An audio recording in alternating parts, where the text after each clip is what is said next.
A hush rippled through Briston's city hall. A scrape of chairs on stone, distant thunder rumbling low, the restless shuffling of a dozen damp shoes. The rain outside was relentless, streaming down windows, drumming a nervous rhythm into the bones of the building. The air smelled of wet wool, cheap coffee, and that heavy dust you only find in old public places, almost like a warning that memories were about to surface. Elias Grant stood at the center of it all. His hair, once proud and dark, was now streaked silver and plastered to his forehead by sweat and rain. He wore an old, battered coat, a second skin that held the scent of smoke, rain, and something sharp, like the metallic tang of regret. His boots were caked with mud, his hands raw and red from nights spent outside. In his fist, he clutched a silver medal, its wolf's head etched deep, dulled with age. It pressed a cold crescent into his palm, a reminder of things done and things lost. The city councilwoman's voice sliced through the haze. "Remove him.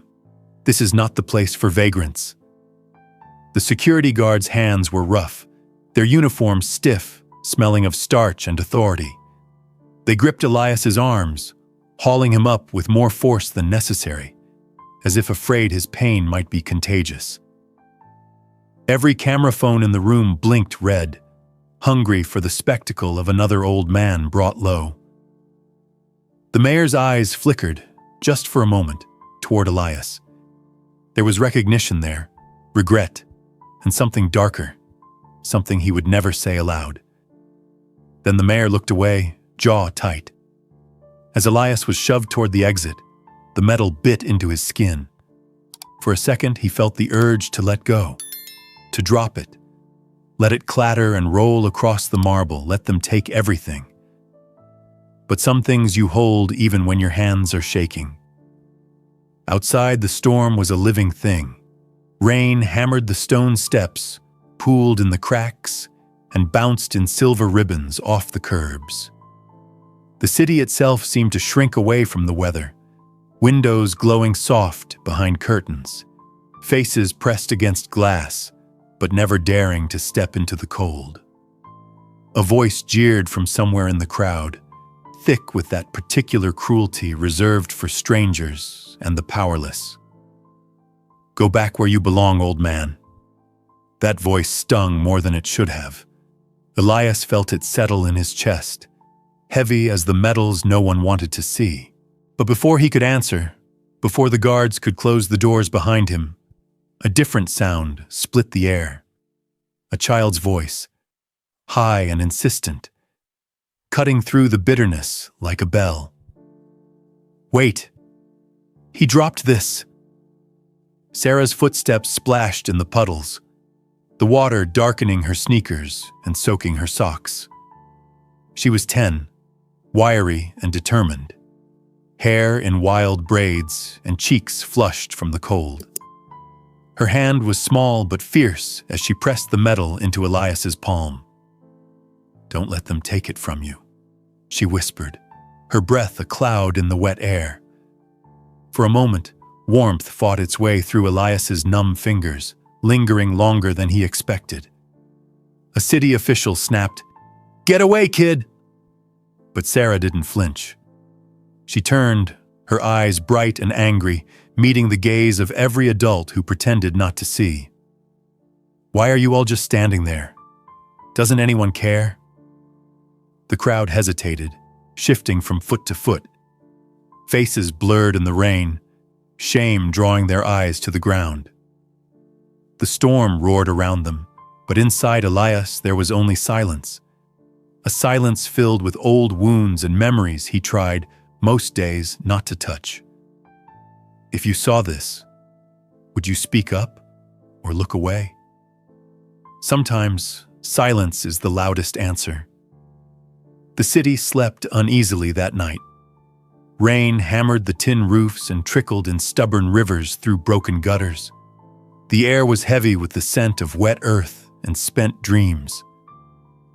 Somewhere in the darkness, the traffic lights blinked red, green, yellow, guiding no one, marking time for a city that didn't care if anyone made it home. Briston always seemed colder after nights like this. The dawn came slow, a pale smear behind thick clouds. Elias moved through the streets as if they were an old wound, every crack in the pavement an ache in his knees, every alleyway heavy with the weight of the past. The city's heartbeat was dull, garbage trucks whining, distant horns, the sharp clang of bottles in an alley. Under it all, a constant hum, the sound of things trying to hold together and sometimes failing. Elias's home was nothing more than a sagging tent pitched beneath a highway overpass, tucked behind the rusted skeleton of a billboard advertising a supermarket that had closed years before. Each morning, the first thing he noticed was the cold, how it crept into his bones. The second thing was the ache in his hands, stiff from gripping that metal all night, as if letting go would mean losing everything that made him real. The tent was crowded with other men. Big Joe, who snored like a freight train and wore a navy jacket patched with stories he never told. Richie, a Marine with haunted eyes, who could describe the ocean better than he could describe his own family. The air inside was thick with the smell of sweat, instant coffee, and old boots. They rarely spoke before sunrise. "Still alive?" Joe rasped, voice gravelly as the gravel beneath their beds. Elias managed a small smile. Alive enough. Not sure for what. The words hung in the air, settling into the seams of the tent like dust. He lit the camp stove, its blue flame flickering weakly. The coffee tasted like metal and memory, bitter, but it warmed his hands. Outside, the city woke in fits and starts. A dog barking, tires hissing on wet asphalt, the clatter of a bus. Some mornings, when the ache in his legs was sharp enough, Elias let himself drift back to a time when his uniform was crisp, his eyes bright, and the silver wolves insignia on his arm meant he belonged.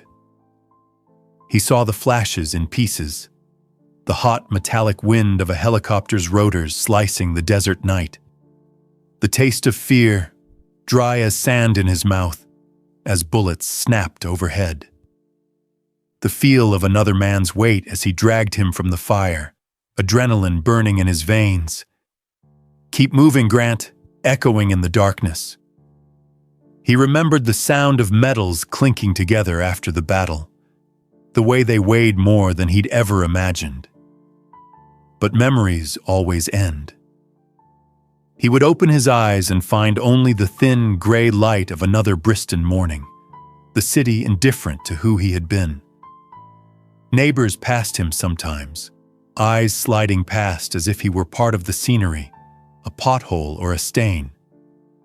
Once, a friend from the old days had crossed the street to avoid him, pretending to check his phone. That cut deeper than any insult. He felt it in his bones, what it was to be invisible. Elias's days were marked by small rituals, tiny anchor points that kept him from drifting entirely away.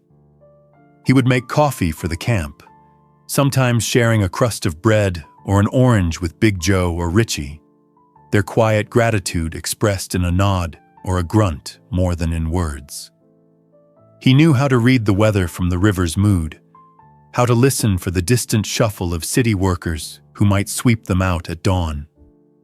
Each sense was tuned to survival, the icy sting in the air, the rumble of a city bus that meant safety or trouble, the metallic rattle of a shopping cart scavenged for bottles and cans.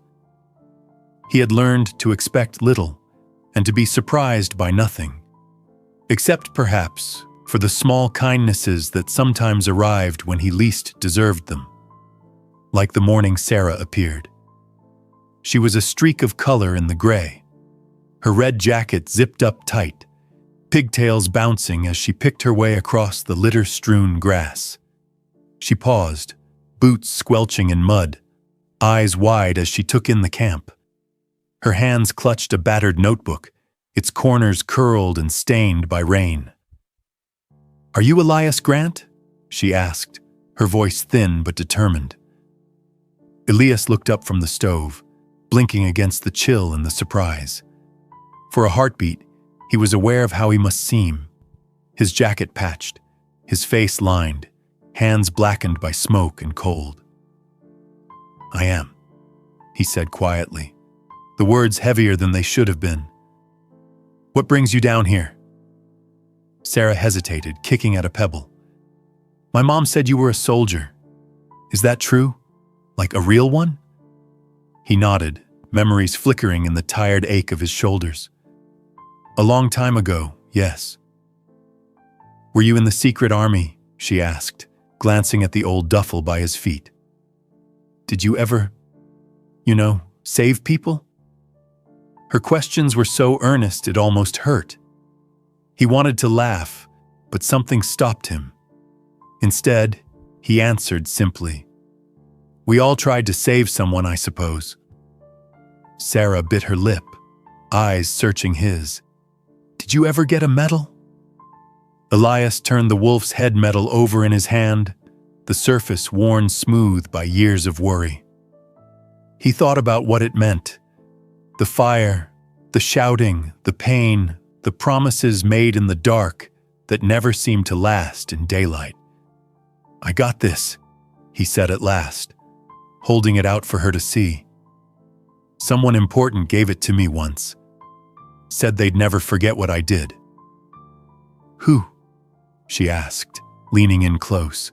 He hesitated, feeling a wave of old loss crest inside his chest. "Someone named MS," he said softly. He was in trouble and I helped him. Promised he'd remember me. People promise all sorts of things when bullets are flying." Sarah's eyes widened, the curiosity in her gaze deepening to something almost like reverence.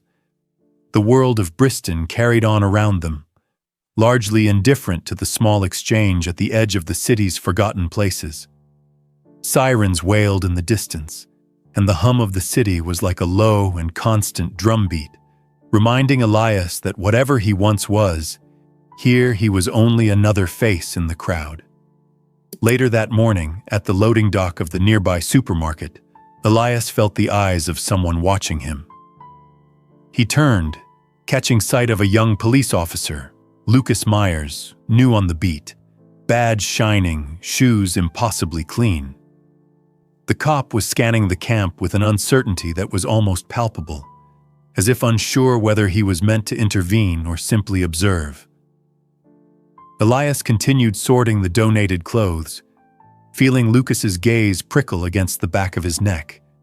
He braced himself, the old reflexes kicking in, the quiet read of a man's posture, the subtle shift in his breathing. Lucas approached, hands fidgeting on the notepad at his belt. "You got a minute?" Lucas asked, his voice a mixture of authority and apology. Elias straightened, wary. He caught his own reflection in a puddle, shoulders stooped, eyes bloodshot, stubble gray. "You think I took something?" The question tasted bitter on his tongue. Lucas hesitated, glancing at Sarah, who stood nearby with arms crossed in open defiance. "We've had some complaints. I have to ask." Sarah jumped in, voice shaking but fierce. "He didn't do anything. He's the only one who helps the old guys when it's cold. You should be thanking him, not bothering him." For a moment, something in Lucas's expression softened. He shook his head, the lines of suspicion easing slightly. "Just doing my job, Sarah. But I'll take your word for it. For now." The tension broke, but it left a residue behind, like the damp that never quite left Elias's clothes. He felt exposed, old wounds reopened by the mildest touch. Later that day, under the harsh shadow of the highway, Elias checked on Richie, whose coughing had grown worse in the cold. "You need the clinic, Rich," Elias said, voice low, remembering the endless corridors and the smell of antiseptic from another life. Richie shook his head, eyes far away. They see the uniform and say, "Thank you for your service." Then they close the door. Elias squeezed Richie's shoulder, the bones frail beneath his grip. "Doesn't matter what they say, you're not alone." The air grew heavy as dusk approached, and the camp settled into silence, each man lost in his own thoughts, his own ghosts. That night, rain battered the city, beating its tattoo on tents and tin. Sarah's mother was late from work, and Sarah shivered at the edge of the camp, arms wrapped tight around herself. Elias saw her, heart twisting. "Come inside," he said gently, unzipping the flap of his tent. "No sense catching pneumonia." She hesitated, then nodded, slipping into the cramped space. Inside, her breath mingled with the musty scent of canvas and the faint, comforting aroma of old coffee grounds. Sarah's eyes wandered, landing on a faded photograph pinned to the tent's wall. A younger Elias, laughing in uniform, arm around another man. The photo was scrawled on the back with shaky handwriting. "Thanks for not leaving me behind. MS 93. "Who's that?" she asked, voice hushed as if afraid to break the spell. Elias's answer was barely more than a whisper. "Someone who said they'd never forget." He traced the edge of the photo, thumb brushing the worn paper as thunder rolled outside, echoing like distant artillery. Sarah watched him, her own thoughts swirling. "Do you ever wish you could start over?" Elias's face twisted with longing and loss, the scars of a life both lived and endured. "I just wish people remembered who I was before they decided what I am." The night pressed in close, heavy with the kind of quiet that's never quite still. Outside the tent, rain pattered against the canvas in irregular rhythms, sometimes sharp, sometimes soft, like the heartbeat of an old city that never truly sleeps. The air inside the camp was close, thick with the mingled smells of damp earth, old blankets, and the metallic tang of cold coffee left in the pot. Somewhere in the distance, a dog barked, sharp and lonely, then fell silent. Elias sat with his back against the tent pole, the weight of the day settling onto his shoulders. He turned the MS charm letter over and over in his hands, the paper creased and soft from years of handling. Each time he traced the signature, memories threatened to surface, hot, bright fragments of another world, the echo of shouted orders, the heat of desert wind against his face, the jolt of adrenaline and fear when everything depended on his next move. The city felt impossibly large, and he impossibly small, a man made of memories and regret, folded into the shadows of a place that had forgotten him. Lucas, off shift now, sat in his patrol car not far away, windshield streaked with rain, watching the camp through the misty glass. The radio buzzed softly, a low murmur in the background. He saw Elias and Sarah inside the tent, the glow of a lantern painting their faces in gold and shadow. Lucas drummed his fingers on the wheel, questions swirling in his mind like leaves in a gutter. What was the truth about the old man? Why did the kid trust him when the world did not?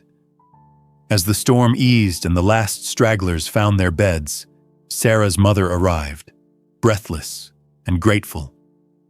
"Thank you," she told Elias, her voice full of relief and something else. Respect, perhaps, or the recognition of kindness that needs no witness. Elias only nodded, feeling a warmth bloom in his chest, fragile as spring grass. He watched as Sarah left, waving through the downpour, her small figure swallowed by the city's indifference. Alone in his tent, Elias let his eyes fall shut. He could feel the ache in his bones, the stiffness in his fingers, the familiar sting of cold air leaking in through the canvas. He muttered to the dark, the words almost lost amid the sounds of rain and wind. Maybe people only remember heroes when they need them. For a long time he listened, to the storm, to the soft snores of his companions, to the restless city beyond the river. The night deepened, thick with the scent of wet earth and distant hope. Briston's neon signs flickered in the mist, painting the ceiling of the tent in faint colors. But inside, for a moment, someone had seen Elias Grant for more than just his scars. Dawn broke gray and thin, the kind of morning where light seemed reluctant to touch the city. The river glimmered under a leaden sky, and the air carried the sharp tang of rain-soaked concrete and yesterday's dreams. Elias woke stiff and sore, stretching until his joints cracked. Every movement was a reminder of the years behind him, the battles fought, the wounds won and lost. The world outside was waking too. Trucks rumbled over the highway, tires hissing on wet pavement. The clang of a distant garbage can, the shout of a street vendor setting up his cart, and the low, constant hum of the city's unseen machinery blended into a background song that only the lonely seemed to hear. It began with whispers that day. Rumors passed from camp to camp, shelter to shelter. The city's outskirts buzzed with talk of break-ins, missing tools, stolen medicine, even canned goods vanishing from the church pantry. Each story changed a little in the telling, but the headline was always the same: someone to blame. Elias watched as the story grew legs. Homeless veterans suspected in crime wave, screamed the Chiron on the flickering television in the shelter. Underneath, his own face appeared, caught in the harsh light of someone else's camera, shoulders hunched, eyes wary, the wolf's head metal peeking out from his coat. It didn't matter that there was no proof, just that he was different, a stranger, someone easy to turn into a villain. Lucas Myers, barely a year on the job, watched the rumors curdle into something dangerous. At the precinct, older cops whispered behind their hands. "Guy's got the look, unstable, you ask me." Old soldiers, they don't forget how to fight or steal. Lucas didn't want to believe it, but orders were orders. He found Elias under the bridge one gray afternoon, sharing coffee with Big Joe. Both men hunched against the cold. "Mr. Grant, can I speak with you?" Lucas's voice was careful, almost apologetic as he stepped closer. Elias studied the young cop, reading the worry in his posture, the tension in his jaw. The city's damp seemed to settle between them, heavy and hard to ignore. "You want to know if I took something?" The words tasted like defeat. "I didn't." Lucas nodded, shuffling his feet. "I have to ask." Sarah appeared, arms folded across her chest. "He's not a thief," she insisted, her voice clear and unwavering, a spark in the morning gloom. For a second, Lucas hesitated, the badge on his chest feeling heavier than usual. "Where were you last night?" "Here," Elias said, gesturing at Big Joe and Richie. "Ask them." Lucas did. The stories matched, but suspicion clung like the damp in the air. He left, conflicted, the seeds of doubt still growing. As the city's rumor mill spun, trust, always fragile, started to break. Some of the veterans in the camp drifted away, afraid of trouble, while others watched Elias from the corner of their eyes. "I've seen him help people," Richie muttered, "but that doesn't mean he's a saint." The world had a way of sanding down old reputations until only the worst edges were left. Days blurred into one another, each one bearing the weight of uncertainty. The cold was no longer just a chill in the air. but something that lived under Elias's skin. A reminder that you could do everything right, give everything you had, and still be left alone in the end. The city's breath was sharp and quick, full of suspicion and whispers that followed Elias everywhere he went. Sarah, stubborn as ever, refused to let the world's bitterness seep in.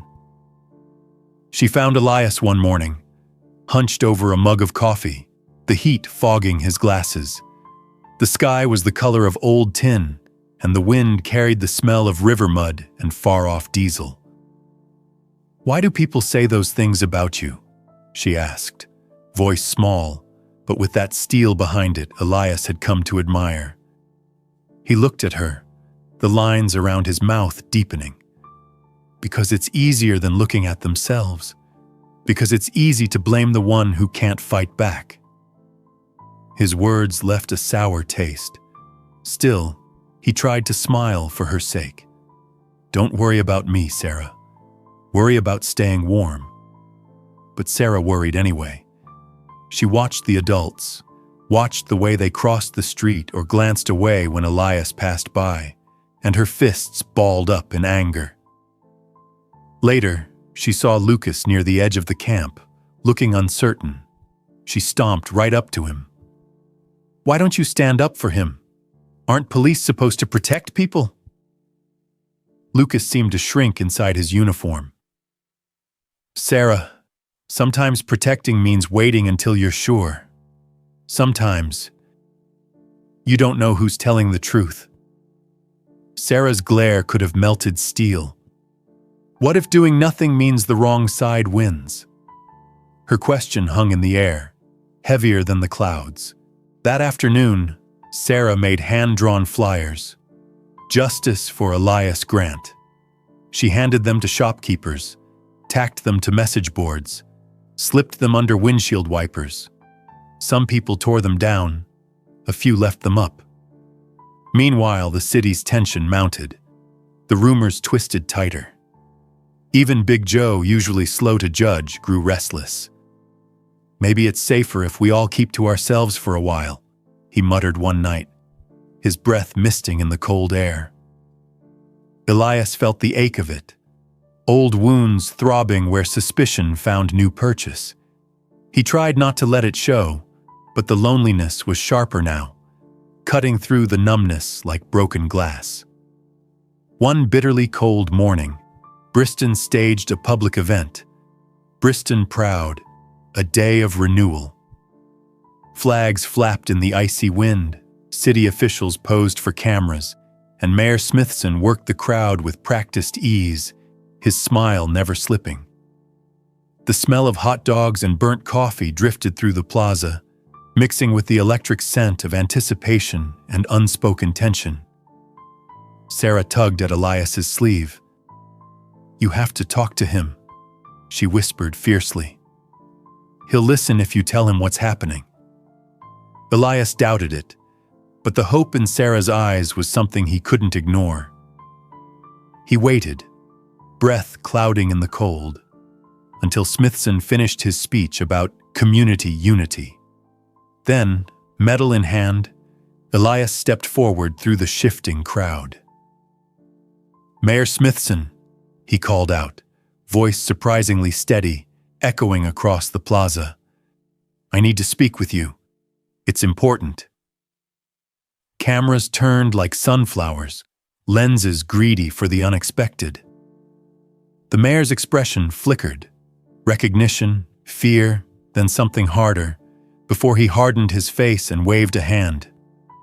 "Sir, this is not the time," Smithson said coldly. "Security!" 2 guards closed in, their movements sharp. Elias raised the medal, his voice growing firmer. "You know who I am. We need to talk about the past." Smithson shook his head, eyes cold as river ice. "I don't know you, and I won't have this event disrupted by false accusations." A low murmur spread. Reporters moved closer, hoping for a spectacle.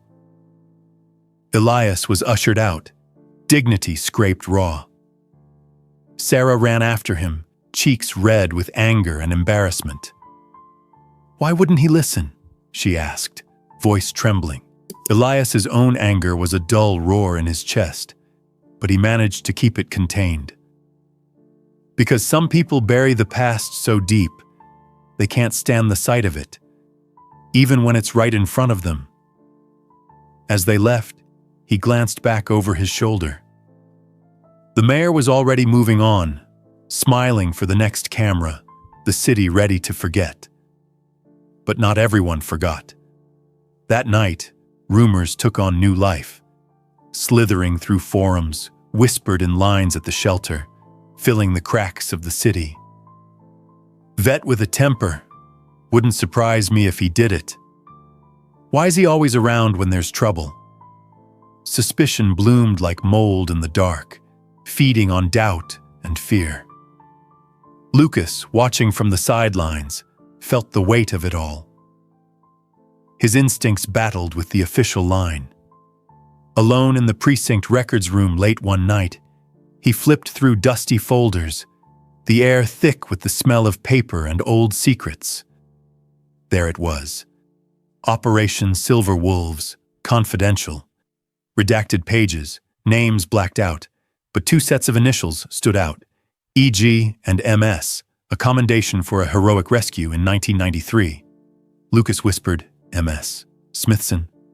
His heart thudded in his chest. Saved commanding officer during ambush. Witnessed by MS. Meanwhile, Sarah, desperate to help, sat in Elias's tent, the only light a flickering candle. She turned the silver wolf medal over and over in her hands, feeling for something, anything, that might prove what she believed. Her fingers caught on a faint inscription, almost worn away. "To the man who saved my life.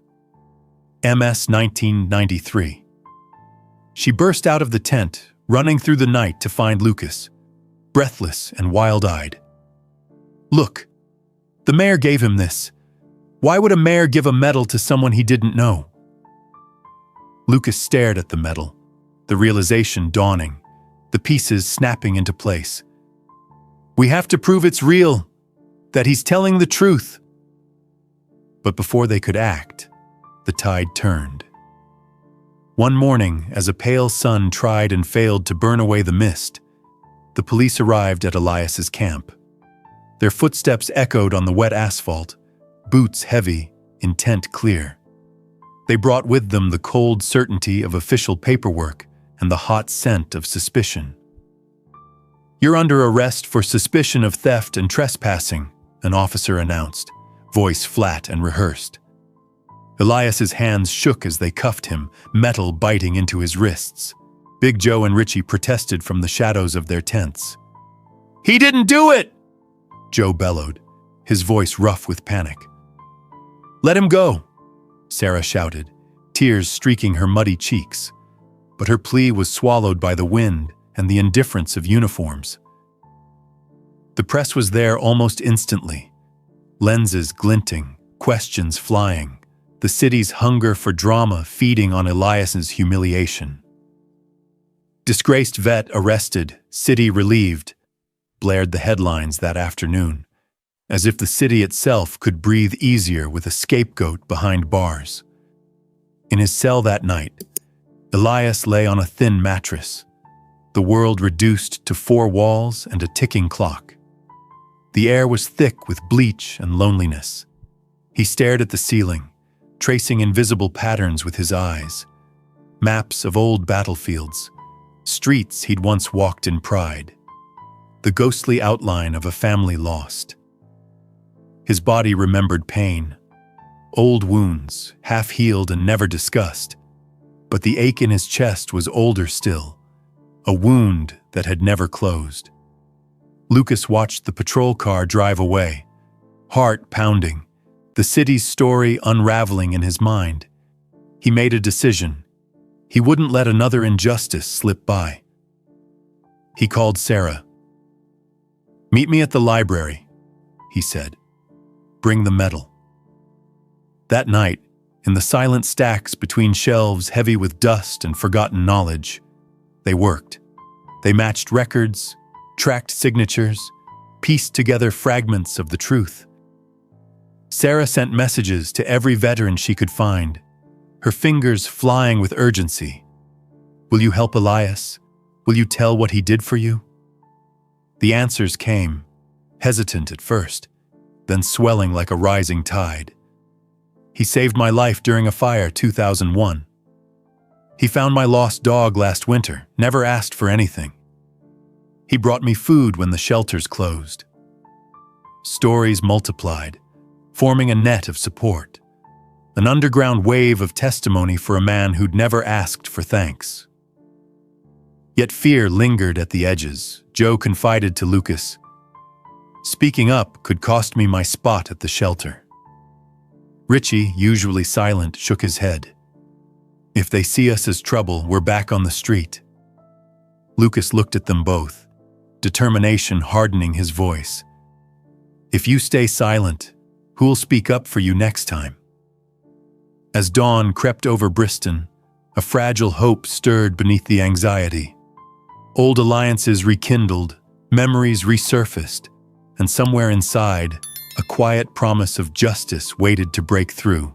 The city hall's marble steps gleamed wet with last night's rain as Elias was led up, hands cuffed, 2 officers guiding him. The morning air tasted of exhaust and anticipation. Protest signs flapped, their slogans sharp as the wind.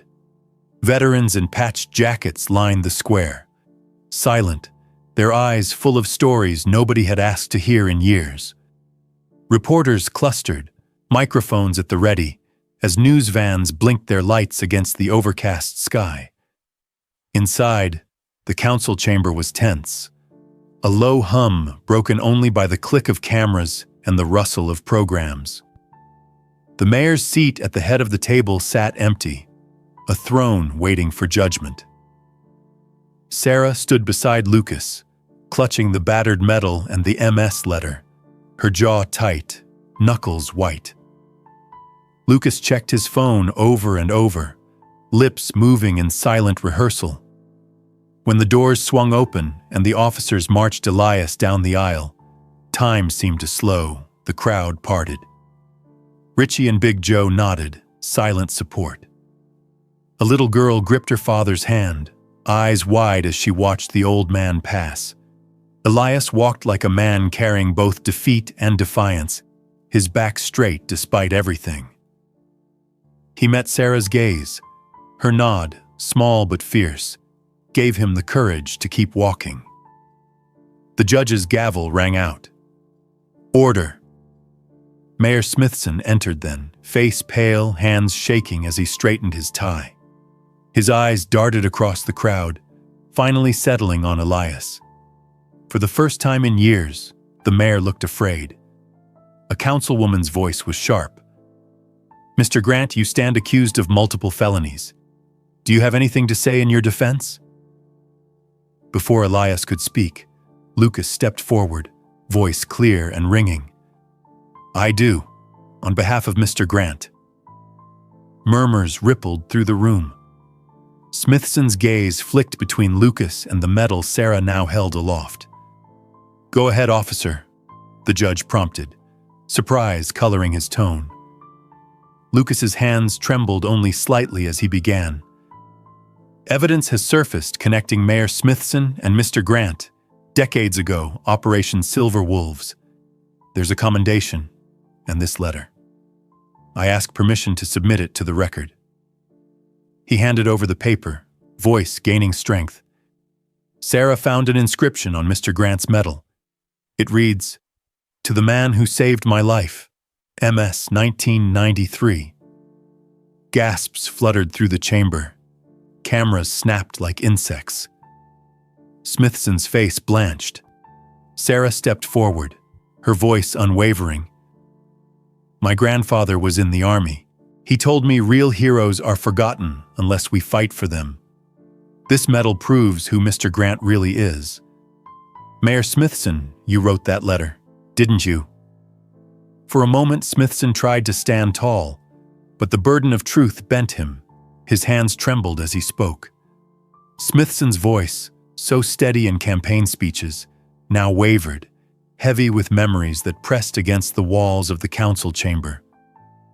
"I carried your sacrifice in silence, Elias," he began, words slow and broken.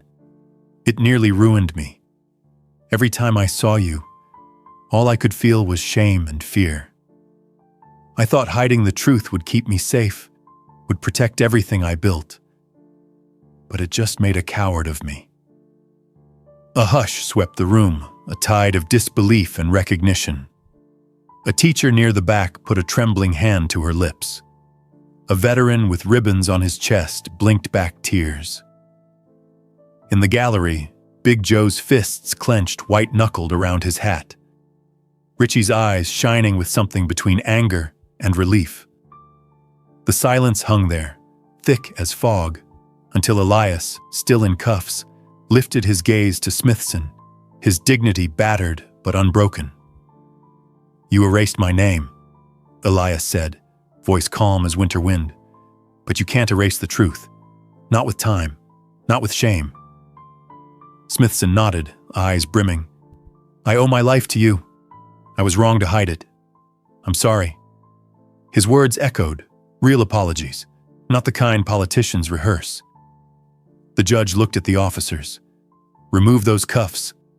The metallic click as the handcuffs fell away was like a clap of thunder. A sigh swept through the room. For a moment, no one spoke, as if afraid to shatter the fragile peace. Elias stood tall for the first time in years, not as a suspect, not as a shadow, but as a man whose story demanded to be heard. From the back, a single voice called out, rough and unsteady. "About damn time." Another followed. "Welcome home, soldier." And then, from every corner, applause built. A groundswell of respect, sorrow, and release. Chants began softly, rising like the morning sun. "Remember the forgotten. Remember the forgotten." The words seemed to fill every space the shame had left behind. Sarah pressed the medal back into Elias's hand. "See?" she whispered, tears in her eyes. "I told you they'd remember." Elias smiled, the lines of hardship softening for a heartbeat. He looked out at the faces, some strangers, some old friends, saw pain and pride reflected back at him. In that moment, he felt lighter, as if the burdens of all those years had loosened, if only just a little. The echoes of that day rippled outward, fracturing Briston's routines and shaking loose the truths the city had tried to bury. Mayor Smithson, once untouchable, resigned quietly the next morning. There was no grand speech, no deflection, just a letter posted to the city's website, his signature trembling above a simple confession. "In trying to protect my own legacy, I forgot what real legacy means. I failed Elias Grant. I failed every veteran who ever trusted us to remember them.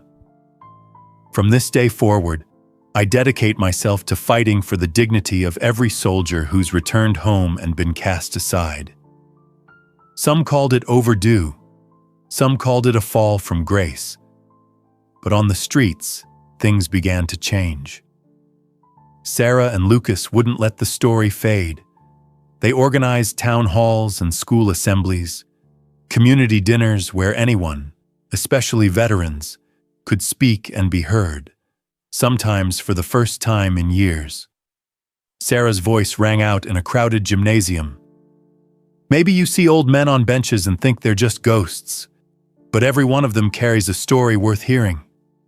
My friend Elias taught me that." Lucas worked behind the scenes, connecting city services with veterans organizations, urging council members to allocate real resources to the forgotten.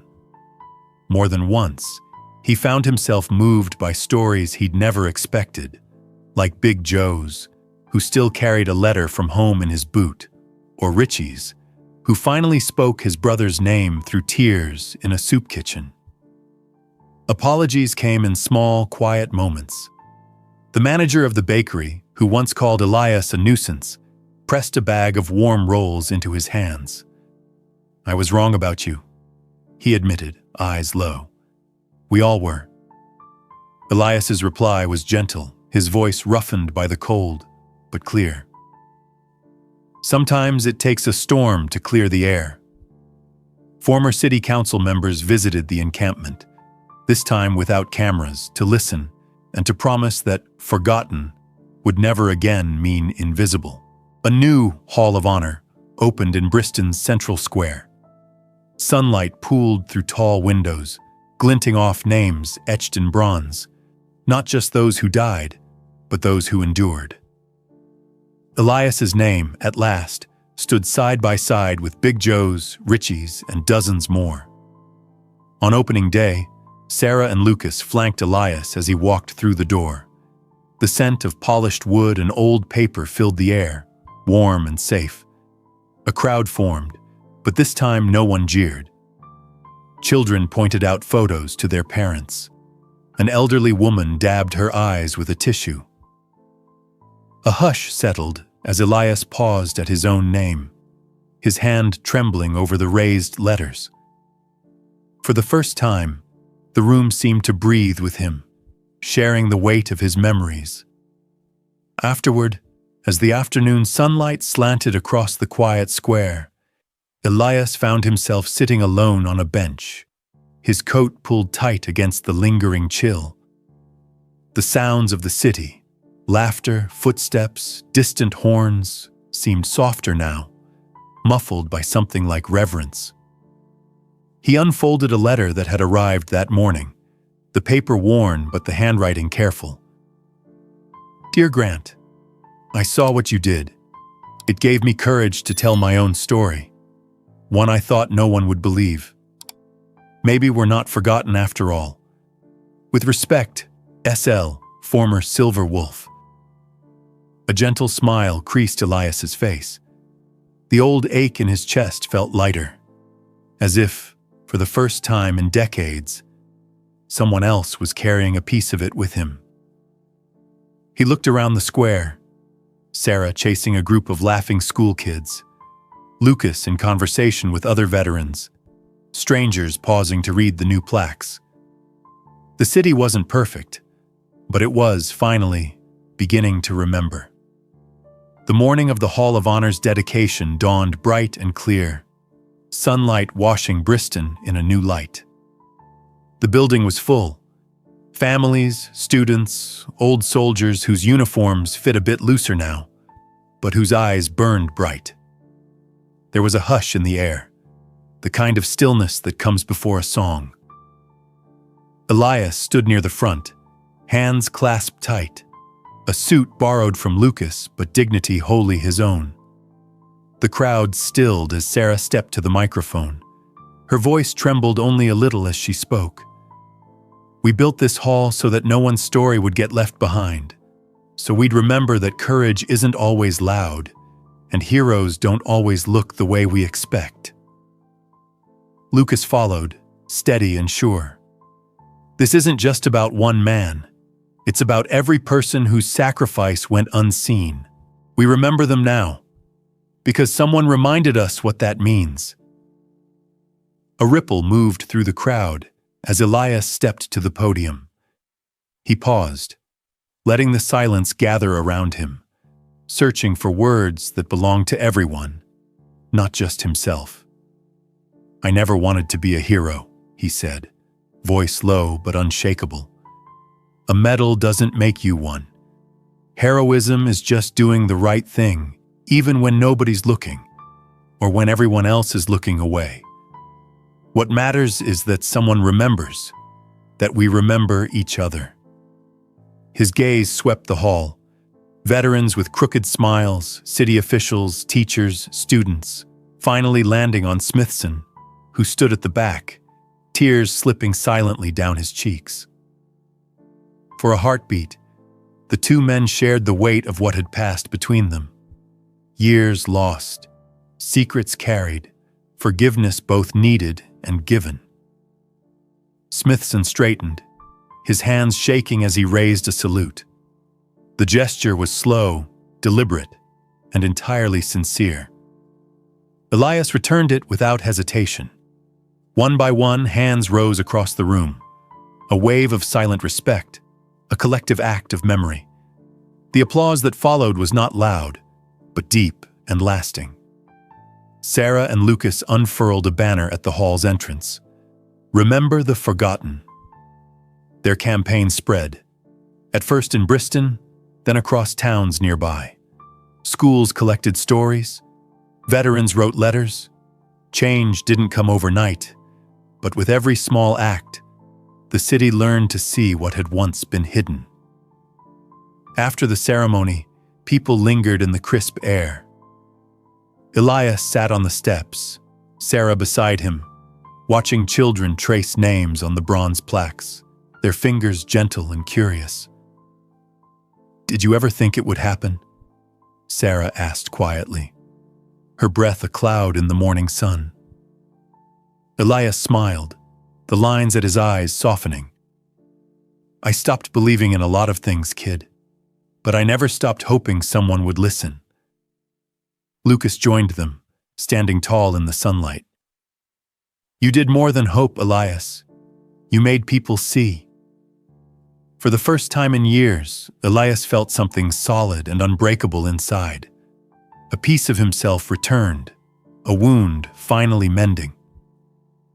As the crowd drifted away, Sarah lingered, her small hand tracing the letters of Elias's name. She looked up, her eyes shining. "I hope no one's name ever fades again," she whispered. "Maybe if we remember each other better, nobody gets left behind."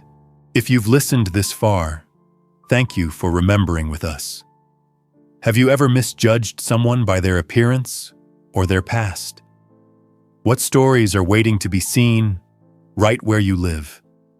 Share your thoughts below and subscribe for more true stories honoring everyday heroes.